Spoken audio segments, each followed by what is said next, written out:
You are not alone in being a persecuted party in India. There are many persecuted sections of India. The tribals. I mean, the tribals have been denied their ancient living spaces. They've been pushed out of forests. They've been pushed out of their rivers. They've been pushed out of their lands. And there are many great public warriors fighting the battle for the tribals. There are the Dalits, nearly 300 million Dalits, the lowest of the low, untouchables for centuries. They are waging a great battle to somehow get basic dignities and bring them back. I mean, so there are many persecuted and warring groups in this country because, you know, it's a modern nation with great poverties, and there are many people, many battle segments.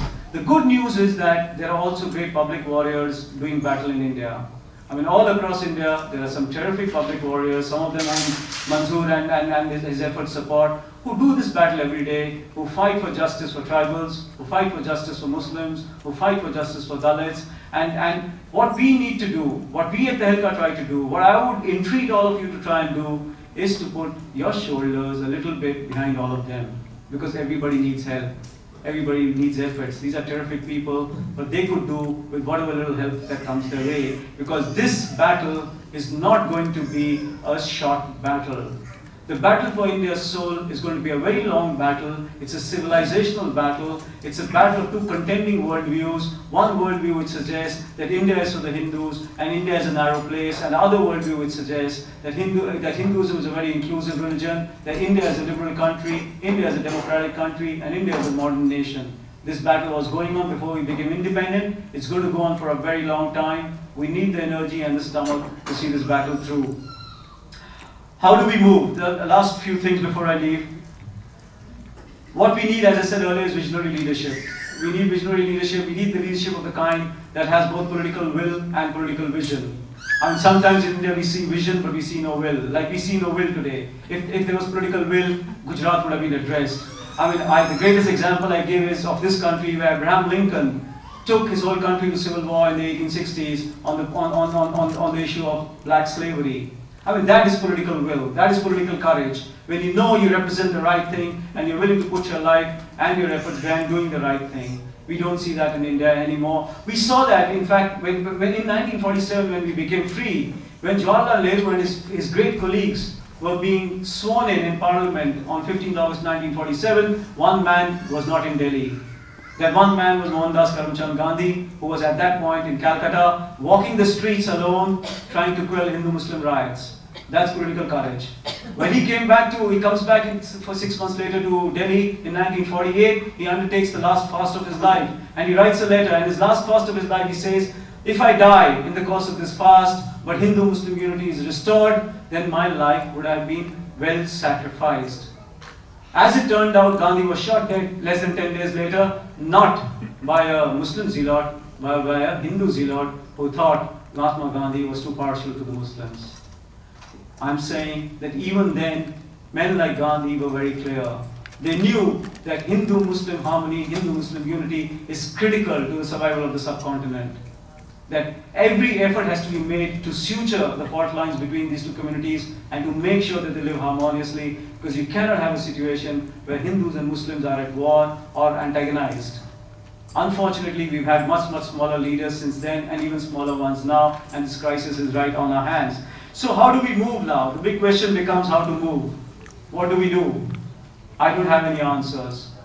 And I'll tell you, we all search for answers in India, that now that this great political umbrella is gone, how do we move forward? How do we do the things we need to do? It's a question that always afflicts all of us. I think we'll need imagination and we need courage. We need the imagination to think of new ways of doing things, to new ways of protesting, new ways of changing things, and I hope that happens. We also need a vocabulary of inspiration. We need a kind of language of idealism which has been totally lost in the public space. You know, you cannot have a great society or a great country if the language you use is a substandard language, if the vocabulary you use is a second-rate vocabulary. If you look at the founding vision of America, if you look at the founding vision of India, you read Paine and Jefferson, you read Gandhi and Nehru or Azad, you read these people and you know these countries were great countries or survived as great democracies because their founding vision, the founding vocabulary is outstanding. You read them today and you see it'll make your hair stand. These were great men talking a great language. They were lifting ordinary people to the best in themselves. Today we have leaders who bring us down to the least in ourselves, to the worst in ourselves. It's a problem. You look at a man like George Bush who articulates a global situation by saying them against us. I mean, that's the kind of language no great leader of any era would have ever used. There is only one great leader of this era, I can tell you, existing today, and that's Nelson Mandela. And if you go to South Africa, and I've been to South Africa several times, the first thing that will strike you is that how has this country survived? This country should have been torn apart in civil war. It should have been a bloody battle. And you know, when I went to South Africa for the first time, soon after they became free, I remember black friends of mine, acquaintances, people I was meeting, would tell me that, you know, I had earmarked that. I had earmarked that house, I had earmarked that car, I had earmarked that white woman. I had decided what I would take when freedom came. But when freedom came, Nelson Mandela said, peace and reconciliation, truth and reconciliation. One man, the grace of one man, saved that whole country. It should have been torn apart because a very small white minority had for decades brutalized the large black majority. I mean, you know that other countries in Africa have been completely devastated. You know what's happened in erstwhile Rhodesia under Mugabe. And all the other countries, it was the difference between South Africa and everybody else is just one man, Nelson Mandela. And the language he spoke. Somehow we have to hope that that kind of language finds its way back into the public space, that public discourse finds a higher ground again, because that higher ground is going to make all the difference. It will set all of us to our best instead of setting all of us to the worst. You saw the kind of public discourse going on television just now. You saw those men sitting in front of thousands of people talking a language that can only bring out the animal in us. We don't need that. We need a higher public discourse, and we hope we get it. Lastly, I went to the Urdu Press Club a month ago after our expose, because the Urdu Press Club was holding a gathering of intellectuals to discuss our expose and what should be done. They had called a number of speakers, some cabinet ministers, some professors from Aligarh Muslim University, some members of the right wing, Hindu parties like BP Singhal and Manoj Raghuvanshi, who is a right wing television commentator. I reached a little late, I was stuck in office somewhere. And when I entered the hall, which was about 2/3 the size of this hall, packed, there was all hell breaking loose. There was chaos and mayhem. And young Muslim intellectuals, journalists, were up in arms and shouting and screaming. And some of them had jumped onto the podium and they were holding the mic and shaking it. It seems that Manoj Raghuvanshi had said something about jihad. I came in, I was devastated. When it was my turn to talk next, and I said as much, I said, I'm really disappointed. I thought I was coming to a conversation of intellectuals, to the Urdu Press Club. I said, you do a great disservice to yourself when you behave like this. Because this is exactly how the bigots want you to behave. They want you to exhibit bigotry so they can come back and punish you with the same kind of bigotry. I said, don't do this to yourself. This is a battle that requires restraint. This is a battle that requires the right words. This is a battle that requires the right actions. Don't make the wrong ones, because they will come back to you in the same way with the wrong ones.